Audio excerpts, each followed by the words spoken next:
Este mensaje que se titula ¿Para qué Dios permite las aflicciones en nuestra vida? La palabra aflicción significa tiempo de angustia, tiempo de sufrimiento, tribulaciones, problemas, persecuciones, peligros, necesidades, situaciones difíciles, adversas. Cada uno de nosotros ha experimentado, está experimentando o quizás nos toque experimentar tiempo de aflicción. Usted y yo vamos a pasar por momentos de aflicción. Pastor, eso no suena bonito, sí, pero no lo digo yo, lo dijo el Señor. Mientras ustedes estén en este mundo, van a pasar por tiempos de aflicción. De allí la importancia de aprender qué hacer, y ya se los enseñé. Pastor, yo no he escuchado el mensaje. Visite el canal de YouTube, me busca como Pastor Carlos H. González Jiménez y ahí usted va a encontrar el mensaje. Pero hoy voy a enseñarles acerca del para qué. Y fue donde Dios me llevó a preguntarme y el Espíritu Santo me inquietó. ¿Por qué la Biblia dice en Santiago 1:2, hermanos míos, tened por sumo gozo cuando os halléis en diversas pruebas? ¿Por qué la Biblia nos dice que debemos de alegrarnos cuando estemos pasando por problemas? ¿Cómo así, pastor? Pero uno en problemas, ¿qué se va a alegrar? Pero la Biblia lo dice que tengamos por sumo gozo cuando pasemos por toda clase, porque dice diversas. Vamos a pasar por toda clase. Y es interesante porque en 2 de Corintios 12:10, quiero que busque este pasaje bíblico y lo proyectemos en la pantalla porque me impresiona lo que el apóstol Pablo está diciendo. Preste atención y quiero que aparezca en la pantalla para que lo lea o búsquelo allí también, mis hermanos. O tome nota los que están tomando nota, pero 2 de Corintios 12:10, 2 de Corintios 12:10 dice, por lo cual, dice el apóstol Pablo, por amor a Cristo, me gozo. ¿Me gozo en qué? En las debilidades, ¿en qué más? En afrentas, en necesidades. Yo decía, Padre, ¿cómo Pablo dice esto? ¿Cómo Pablo dice, hermanos, por amor a Cristo yo me gozo, yo me alegro, yo me contento cuando estoy viviendo momentos de necesidad? Yo decía, ay, Dios mío santo, Pablo como que está quedando loco, hermano. Yo les dije, por eso no vayan a esa iglesia, ya lo vuelven. No, Pablo no estaba loco. Lo que pasa es que Pablo había recibido la revelación del para qué Dios permite las necesidades. Por eso él escribió, por lo cual por amor a Cristo me gozo en las debilidades, en afrentas, en necesidades, en persecuciones, en angustias, porque cuando soy débil, entonces soy fuerte. Alguien le pregunta a usted, hermano, ¿y usted por qué está tan contento? ¿Usted por qué está tan feliz? ¿Usted por qué está así, todo emocionado? Y usted me dice, pastor, lo que pasa es que estoy pasando por un momento de necesidad. Ay. ¿Usted está contento por eso? Sí, pastor. Estoy contento porque estoy pasando por tiempos de persecución, pastor. Estoy pasando por tiempos de afrenta, de necesidades. El apóstol Pablo entendió. Y él dice, por ejemplo, estas palabras. Esta palabra dice, Pablo, no lo digo porque tenga escasez, porque he aprendido a contentarme, cualquiera que sea mi situación. ¿Qué aprendió Pablo? ¿A qué? A contentarse. Hermanos, nosotros, según la palabra de Dios, debemos estar de vez en cuando gozosos. Así dice la Biblia. ¿Está siempre qué? Gozosos. Dios quiere que estemos siempre gozosos, que nos contentemos. Por eso uno lee en Habacuc 3:17 dice: aunque la higuera no florezca, ni en las vides haya fruto, aunque falte el producto del olivo, los labrados no den su mantenimiento, las ovejas sean quitadas de la majada, no haya vaca en los corrales, aunque haya necesidades, aunque haya problemas, aunque haya dificultades, aunque haya situaciones adversas, con todo, diga conmigo, con todo. Otra vez, con todo, yo me alegraré en Jehová y me gozaré en el Dios de mi salvación. ¿Cuántos lo creen? Den un aplauso al Señor, por favor, bien fuerte. Gloria a Dios. ¿Por qué Pablo se gozaba? ¿Por qué el profeta Habacuc escribe eso? ¿Por qué Santiago nos dice: tengan por sumo gozo cuando pasen por cualquier cantidad de dificultades y problemas? ¿Por qué? La pregunta no es por qué, sino para qué.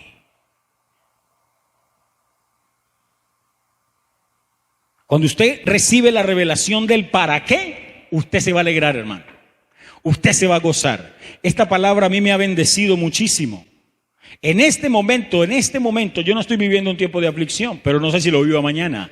Pero yo ya entendí que yo me voy a gozar, que yo me voy a alegrar, que yo voy a aprender a contentarme cualquiera que sea mi situación. No importa si estoy en la abundancia, no importa si estoy en la escasez, yo me voy a gozar, yo me voy a alegrar. No importa si estoy enfermo o estoy disfrutando de salud perfecta, yo me voy a alegrar, yo me voy a gozar. ¿Cuántos dicen amén? No importa si estoy empleado y estoy recibiendo ingresos, no importa si estoy desempleado, yo me voy a lograr y me voy a gozar en el Dios de mi salvación.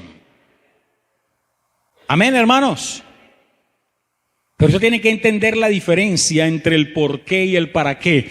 El por qué y el para qué son dos preguntas. A nosotros nos enseña: no diga por qué, sino para qué. ¿Sabe qué significa la palabra por qué? ¿Y cuál es la diferencia entre el por qué y para qué? Suenan lo mismo, como por qué y para qué, suenan como parecido, pero son diferentes. La palabra por qué, escuche esto, se enfoca en el pasado. La palabra para qué se enfoca en el futuro. El por qué siempre quiere conocer las causas. El para qué quiere saber la finalidad y el propósito. Dios permite las aflicciones. Dios va a permitir dificultades, momentos de sufrimiento, momentos de tristeza. Dios lo va a permitir. ¿Sabes para qué? Para cumplir su propósito en tu vida. Para cumplir su plan en tu vida. Y los planes de Dios siempre van a ser planes de bien y no de mal. Dios todo lo que va a permitir, lo va a permitir con una finalidad, con un propósito. Y eso es lo que yo quiero enseñarte hoy. Así que toma atenta nota, esté muy atento, dígale que está a su lado: no me vayas a hablar, hermano. Pero diga: no me vayas a distraer, porque Dios tiene una palabra para mí. Diga conmigo: Dios tiene una palabra para mí. No, pero dígalo con fe: Dios tiene una palabra para mí. Ahora dígale que está a su lado: Dios tiene una palabra para ti. Amén. ¿Para qué Dios permite las aflicciones en nuestra vida? Número uno, Dios permite las aflicciones, las situaciones difíciles, el sufrimiento en muchas ocasiones para hacer la diferencia entre los llamados y los escogidos. Mateo 22:14, ¿cuántos se lo saben? Porque muchos son llamados, pero pocos escogidos. Muchos son llamados, pocos escogidos. De allí la importancia de pasar de ser llamado a ser escogido. Y en el trayecto o en el espacio de llamado a escogido, hay algo en el medio que la Biblia llama el horno de aflicción. Eso lo dice Isaías, capítulo 48, versículo 10. Mire lo que dice Isaías 48, versículo 10. He aquí te he purificado y no como a plata. Te he escogido en horno ¿de qué? De aflicción. ¿Sí? te he escogido en horno de aflicción. El libro de Apocalipsis, capítulo 17, versículo 14, quiero que aparezca en la pantalla, porque este es un versículo muy poderoso. Mire lo que dice: pelearán contra el Cordero. ¿Y qué pasa, hermanos? ¿Saben por qué? Porque Él es increíble, invencible, todopoderoso, grande, fuerte.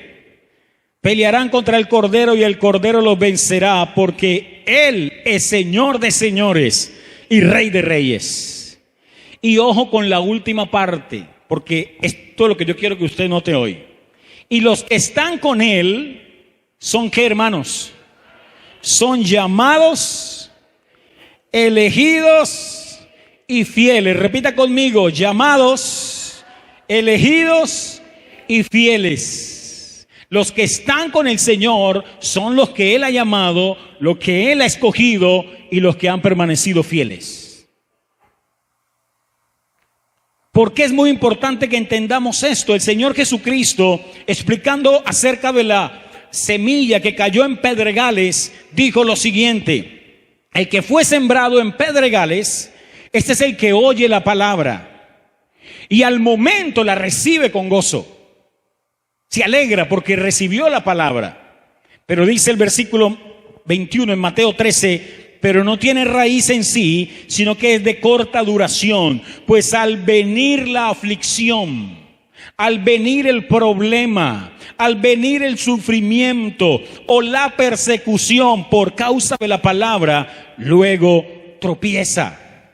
Y Lucas 8:13 dice: los de sobre la piedra son los que, habiendo oído, reciben la palabra con gozo, pero estos no tienen raíces, creen por algún tiempo y en el tiempo de la prueba, en el tiempo de la aflicción, se apartan. ¿Cuánta gente Dios no ha llamado, pero no han pasado de ser llamados? Se quedaron en llamados y no pasaron a ser escogidos. Porque Dios permite la aflicción para hacer la diferencia entre los llamados y los escogidos. ¿Cuántos dan gloria a Dios? Hermano, Dios me revelaba esto: Dios va a permitir que seamos probados en el horno de aflicción, en el horno del sufrimiento, para pasar de ser solo llamados a ser escogidos. Es decir, para ser instrumentos en sus manos, santificados, dispuestos para toda buena obra, para ser usados por Dios en cosas especiales, en casos especiales. Dios no usa a todo el mundo, Dios usa a los llamados y a los que Él ha escogido. Y cuando Él ve que tú estás en medio de un problema y una aflicción, y tú, en vez de apartarte del Señor, en vez de renegar y maldecir a Dios o cuestionar a Dios y desanimarte y no volver a la iglesia, tú sigues adelante, tú calificas para ser escogido por Dios para sus grandes planes y propósitos en esta tierra. ¿Cuántos dicen amén? Tú tienes que entenderlo. ¿Sabe qué dijo el Señor acerca del apóstol Pablo? Él dijo esto: instrumento escogido me es este. Cuando yo leí eso: Señor, yo quiero ser un instrumento escogido en tus manos. ¿Cuántos quieren ser instrumentos de Dios? Que Dios los pueda usar para llevar salvación al perdido, para llevar sanidad al enfermo, libertad al cautivo, para llevar paz al angustiado, fortaleza al débil, provisión al necesitado, consuelo al enlutado. ¿Cuántos quieren ser usados por Dios? Pero Dios solamente va a usar a los escogidos, no a los llamados. Porque los llamados reciben la palabra con gozo y muchos se apartan. Pero cuando tú perseveras, cuando tú sigues a pesar del problema y de la circunstancia, tú sigues fiel a Dios, déjame decirte algo: tú calificas para ser usado por Dios. Por Dios te va a usar tremendamente. ¿Cuántos dan gloria a Dios? Yo me emociono con esto, hermanos. El Señor habló del apóstol Pablo y dijo: instrumento escogido me es este, para llevar mi evangelio. Y cuando uno mira eso, uno dice: ¿por qué el Señor habló eso de Pablo? Preste atención a lo que voy a leerle. No lo busque, está en 2 de Corintios 11. Mire lo que la Biblia dice de Pablo, del apóstol. Él dice: son ministros de Cristo, como si estuviera loco hablo yo más. En trabajos más abundantes, dice Pablo. En azotes sin número. Mire, él ya perdió la cuenta de los azotes que había recibido por servir al Señor. Luego dice, en cárceles más. ¿Cuántos han estado en una cárcel aquí? Yo estuve en la cárcel, hermanos, pero predicando el evangelio. Un año entero fui a la cárcel. Pastor, ¿y qué delito cometió? No, yo estuve un año predicando todos los sábados en la cárcel. Pero Pablo mantenía de cárcel en cárcel. Pablo se conocía todas esas cárceles, hermano. No porque hubiera cometido delitos, sino por causa de la persecución de la palabra. Mire lo que dice, en peligro de muerte muchas veces. Levante la mano los que han estado en peligro de muerte en algún momento. Yo he estado en peligro de muerte, en accidentes. Pero Pablo dice en peligro de muerte muchas veces.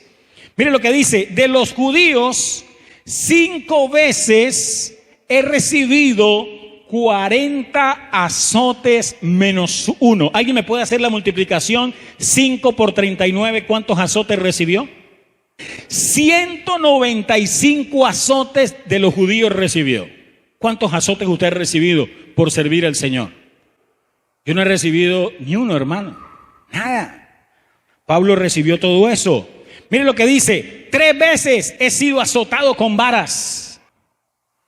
Una vez apedreado, eso sí reconoce, una vez apedreado. 3 veces he padecido naufragio. Una noche y un día he estado como náufrago en alta mar. Que usted vaya en el mar y la lancha se voltee y usted queda a la intemperie, hermano. ¿Cuánto les ha pasado eso? Pero Pablo padeció naufragios. Luego dice, en camino muchas veces, en peligro de ríos, en peligro de ladrones, peligro de los de mi nación, peligros de los gentiles, peligros en la ciudad, peligros en el desierto, peligros en el mar. Pero me impresiona peligros entre falsos hermanos. Ay, Padre, Pablo no se salvaba, hermano. Peligro por todo lado. Iba a la iglesia y ahí encontraba peligro. Gloria a Dios que en esta iglesia no vamos a encontrar peligro con los falsos hermanos. Porque aquí no hay falsos hermanos. Dígale que está a tu lado, tú eres mi hermano verdadero, dígale así. Yo te amo en el amor de Cristo. Pero Pablo padeció por causa de los falsos hermanos que lo juzgaban, que lo señalaban, que lo criticaban, que lo acusaban. Aquí entre nosotros reina el amor de Cristo. ¿Cuántos dicen amén? Nosotros amamos a nuestro hermano. Aquí no hay ningún falso hermano. Pero Pablo sufrió por falsos hermanos. Además de otras cosas, lo que sobre mí se agolpa cada día, la preocupación por todas las iglesias. ¿Quién enferma y yo no enfermo? Dice Pablo. Pablo también se enfermaba. Luego dice, ¿a quién se le hace tropezar y yo no me indigno? Si es necesario gloriarse, me gloriaré en lo que es de mi debilidad. Y él dice, el Dios y Padre de nuestro Señor Jesucristo, quien es bendito por los siglos, sabe que no miento. O sea que lo que él estaba diciendo era ¿qué, hermanos? Verdad. Todo lo que sufrió Pablo. ¿Sabe por qué? Porque Pablo pasó de ser llamado a ser escogido. Hermano querido, quiero que te metas eso en la mente. Cuando venga un sufrimiento, una dificultad, piensa, oh, yo no soy solamente de los llamados, yo voy a ser escogido. Dios me va a refinar como a la plata. Dios me va a probar y voy a salir más precioso que el oro. ¿Cuántos dicen amén? Dios va a decir, en este puedo confiar, este no me va a negar, este no me va a fallar, este no me va a defraudar.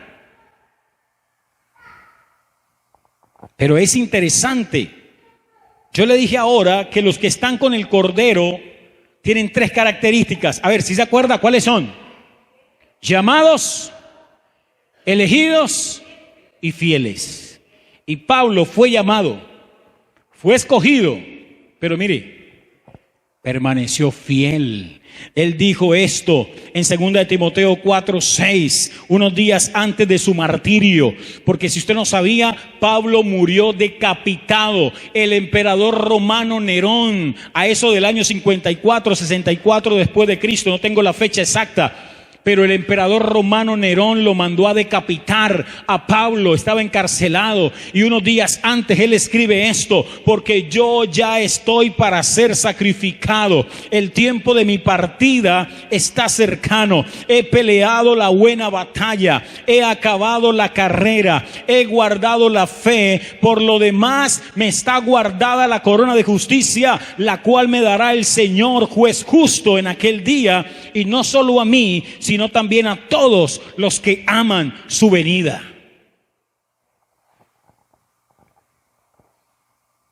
Dice: en cuanto a mí, mi vida ya fue derramada como una ofrenda a Dios. Se acerca el tiempo de mi muerte. He peleado la buena batalla, he terminado la carrera y he permanecido fiel. Hermanos, que usted y yo podamos decir eso. No sé cuándo te toque partir a ti, no sé cuándo me toque partir a mí, pero yo quiero permanecer fiel al Señor, porque Él me ha llamado, porque Él me ha escogido, y voy a permanecer fiel. El Señor le escribe a la iglesia de Esmirna lo siguiente: el primero y el postrero, el que estuvo muerto y vivo y vivió, dice esto: yo conozco tus obras y tu tribulación y tu pobreza, pero tú eres rico. Tremendo, ¿no? Yo conozco tu tribulación, tu pobreza, pero tú eres rico. Yo quiero que está a su lado: tú eres rico. Yo no entiendo esto, ¿cómo así? Está en pobreza y yo le dice: tú eres rico. Porque es que nuestra riqueza no depende de los bienes que tenemos. Nuestra riqueza no depende de los bienes materiales ni del tener dinero en el banco. Nuestra riqueza depende del Dios que tenemos. ¿Cuántos dicen amén? Que suplirá todo lo que nos falta conforme a sus riquezas en gloria. Si tengo a Dios, lo tengo todo, hermano. Y él dijo: yo conozco tu tribulación, tu pobreza, pero tú eres rico. Mire lo que sigue diciendo. Es tremendo esto. No temas en nada de lo que vas a padecer. He aquí, el diablo echará a alguno de vosotros en la cárcel para que seáis probados, y tendréis tribulación por 10 días. Sé fiel hasta la muerte y yo te daré la corona de la vida. ¿Cuántos dan gloria a Dios? Tremendo esto, hermanos. Voy a leerle otra versión. Dice así: yo conozco las dificultades por las que ahora pasas. Hermanos, Dios no es ignorante a nuestras dificultades. Yo quiero decirle a todos los que me están oyendo: Dios no es ignorante a tu dificultad. Él conoce nuestras angustias. Es más, en muchas de nuestras angustias, dice la Biblia, Él también se angustia. Porque somos linaje escogido. Porque Él tiene cuidado de nosotros. ¿Cuántos dicen amén? Yo conozco las dificultades por las que ahora pasa y sé que eres pobre, aunque espiritualmente eres muy rico. También sé lo mal que hablan de ti los que se consideran judíos, pero que en realidad son un grupo que pertenece a Satanás. No tengas miedo de lo que vas a sufrir. El diablo meterá a alguno de ustedes en la cárcel para ver si en verdad confían en mí. Durante algún tiempo ustedes tendrán muchas dificultades, pero si confían en mí hasta la muerte, yo les daré como premio la vida eterna. ¿Cuántos dicen gloria a Dios? Vamos a ser fieles hasta la muerte. Vamos a permanecer fieles en medio de las situaciones adversas, porque los que están con Él son llamados, son elegidos y son fieles. Quiero que entiendas en esta mañana que Dios va a permitir sufrimientos, que Dios va a permitir dificultades para hacer la diferencia entre los llamados y los escogidos. Si tú en medio de esa aflicción, tú permaneces fiel a Dios, Dios te va a premiar, Dios te va a recompensar. Vas a ver la mano de Dios obrando en medio de esa circunstancia. ¿Cuántos lo creen, hermanos? Entonces, recordemos todos que los que están con el Señor son llamados, son escogidos y son fieles. De ahora en adelante, cada vez que venga un sufrimiento a tu vida, tú vas a pensar: oh, Dios me quiere promover de ser llamado a ser un instrumento escogido en sus manos. Si yo voy a pasar una situación, yo no me voy a desanimar. Yo voy a creer que voy a ser un escogido y voy a ser un instrumento en las manos de Dios. ¿Cuánto dan gloria a Dios? Número dos. ¿Para qué Dios permite las aflicciones? Tome nota, por favor. Para que nuestra fe y paciencia aumente, ¿y qué? Y se fortalezca, para producir y aumentar en nosotros la fe y la paciencia. Esto es bien interesante, mis hermanos. Es bien interesante que usted entienda que Dios permite las aflicciones, las pruebas, las dificultades, los problemas para que nuestra fe crezca, para que nuestra fe se fortalezca, para que nuestra fe aumente y para que todos aprendamos paciencia. Amén. Santiago 1:2.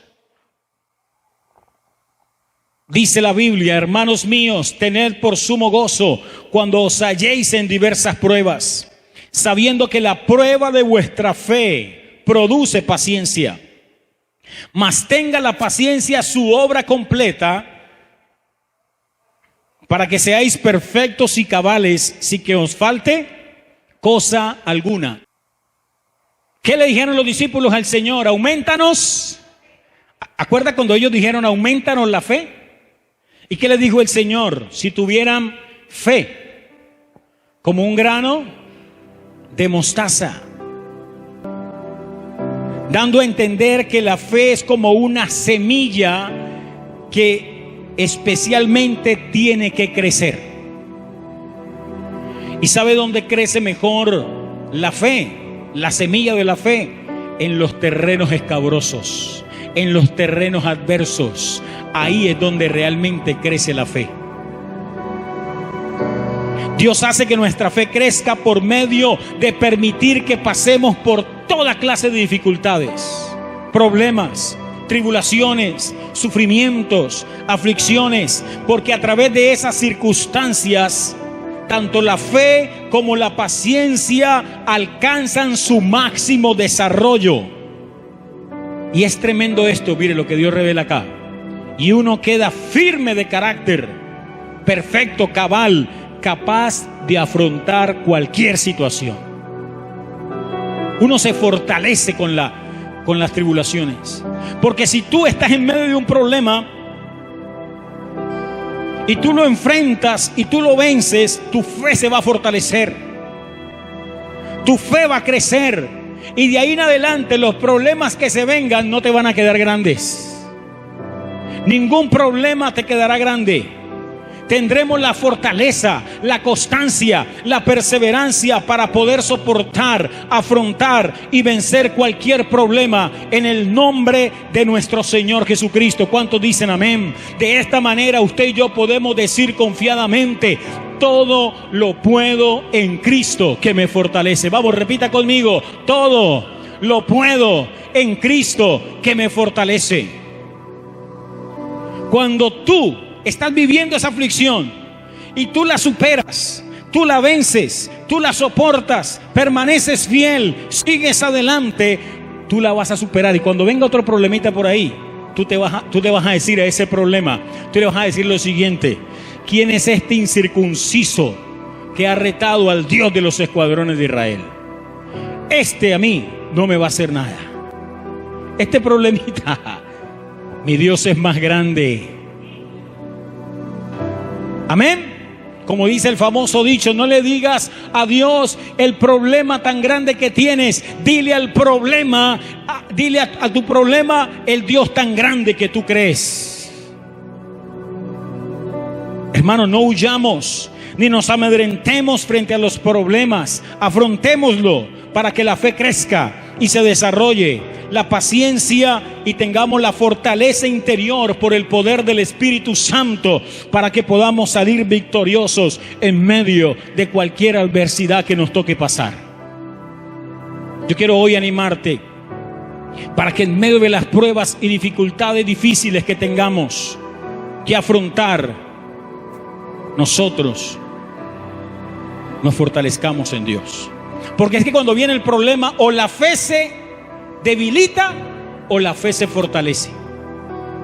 A muchos, en medio de una situación difícil, adversas, que se les sale de las manos, ya sea familiar, económica, material, como sea, o la fe se le debilita o la fe se fortalece. O nos desanimamos, o nos damos por vencido, o nos fortalecemos en fe por medio de creer lo que Dios hará en medio de esas circunstancias. Por eso cuando nos toca enfrentar problemas debemos considerar que es el mejor tiempo para alegrarnos, hermanos, porque nosotros vamos a crecer en la fe. Y sin fe es imposible agradar a Dios. Cuando Dios ve que tú en medio de ese problema, de esa necesidad, estás creyéndole a Dios, estás alabando a Dios, estás diciendo: Señor, no importa lo que veo, yo creo que tú estás conmigo en medio de esta aflicción, yo creo que tú me vas a sacar de esta, yo creo, Señor, que tú me vas a librar, yo creo en tus promesas, yo creo que tú eres Jehová Jireh, quien me sustentará. Dios se alegra y sonríe y dice: este es el que yo necesitaba, este es mi llamado, este es mi escogido, te voy a usar grandemente. ¿Cuántos dicen amén? Alegrémonos por lo que el Señor hará en medio del problema. Yo no me voy a alegrar por el problema, me voy a alegrar por lo que Dios va a hacer en medio de ese problema. Mire lo que Dios me revelaba, esto es poderoso. Si es una enfermedad, alegrémonos porque Jehová Rafa se manifestará y traerá sanidad. Si es un problema económico, alegrémonos porque Jehová Jireh se manifestará y Él proveerá. Si es un problema legal, alegrémonos porque Jehová Tsidkenu se manifestará y Él hará justicia. Si es un problema con nuestros enemigos, alegrémonos porque Jehová Nisi se levantará como poderoso gigante y nuestros enemigos huirán de delante de él. Por un camino vendrán a atacarnos, por 7 caminos saldrán huyendo de delante de nosotros. ¿Cuántos dicen amén? Si es un problema de angustia, zozobra, miedo y preocupación, alegrémonos porque Jehová Shalom se manifestará y su paz que sobrepasa todo entendimiento guardará nuestros corazones y nuestros pensamientos en Cristo Jesús, Señor nuestro. ¿Cuántos lo creen? Denle el mejor aplauso que tenga el Señor en esta mañana. Jehová Jireh se manifestará, Jehová Rafa se manifestará, Jehová Tsidkenu se manifestará a tu favor, si tú y yo nos alegramos en medio de las pruebas. Póngase sobre sus pies, por favor. Póngase sobre sus pies. Vamos a declarar que Jehová se manifestará. Levanta tus manos y vamos a declarar que el Señor se va a manifestar. Él va a permitir las aflicciones para hacer la diferencia entre los llamados y los escogidos. Pero también va a permitir que las aflicciones vengan para que nuestra fe crezca, para que nuestra fe se fortalezca, para que tengamos paciencia y aprendamos a soportar. Aprendamos, mis hermanos, a soportar cualquier adversidad. Como dijo el salmista: pacientemente esperé a Jehová y Él se inclinó a mí y oyó mi clamor. Aleluya. Y me hizo sacar del pozo de la desesperación. Oh, hermano, Dios nos responderá.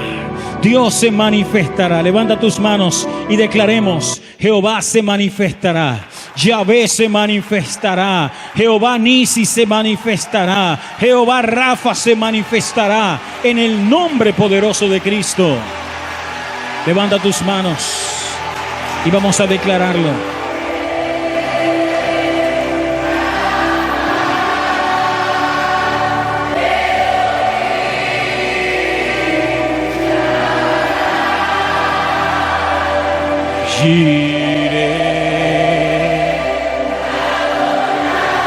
Se manifestará.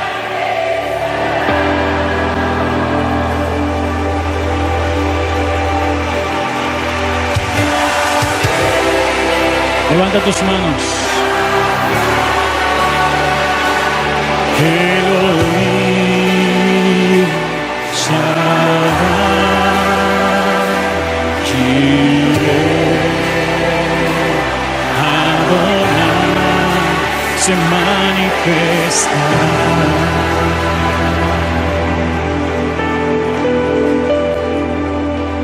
Se siente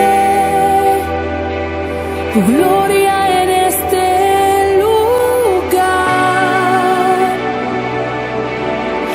Algo grande va a pasar.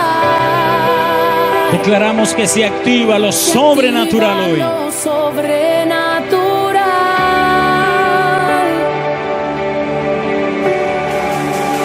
Wow, se siente tu gloria en este lugar.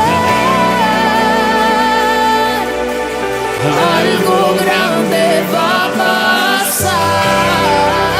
Se activa lo sobrenatural. Se activa lo sobrenatural.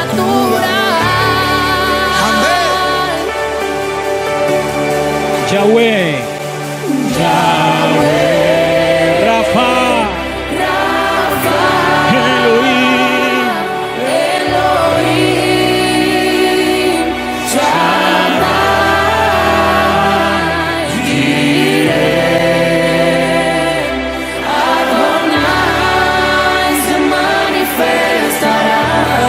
El Señor te dice a ti que estás pasando por un momento de enfermedad. El Señor te dice, Se siente mi fe, tu fe se fortalecerá, tu fe crecerá y verás mi manifestación de sanidad sobre tu enfermedad.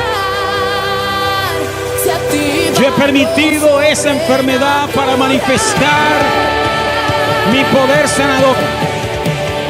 Pero tu fe se está fortaleciendo, tu fe está creciendo, tu fe y paciencia se están desarrollando y vas a alcanzar esas promesas de Dios. Así que estás pasando por un momento de aflicción económica y un momento de necesidad. El Señor te dice, mi fe, tu fe se está fortaleciendo, tu fe se está fortaleciendo y verás mi manifestación. Yo te supliré todo lo que te falta conforme a tus riquezas en gloria. Oh, Rabba Isaac, Señor, manifiéstate, manifiéstate, manifiéstate. A ti que estás viviendo un problema económico, el Señor te dice, tu fe se está fortaleciendo. Te estoy llevando a que confíes en mí, a que dependas de mí. Oh, Rama Mamaya Soja Mamaya Saya. Espíritu Santo, desciende en esta hora.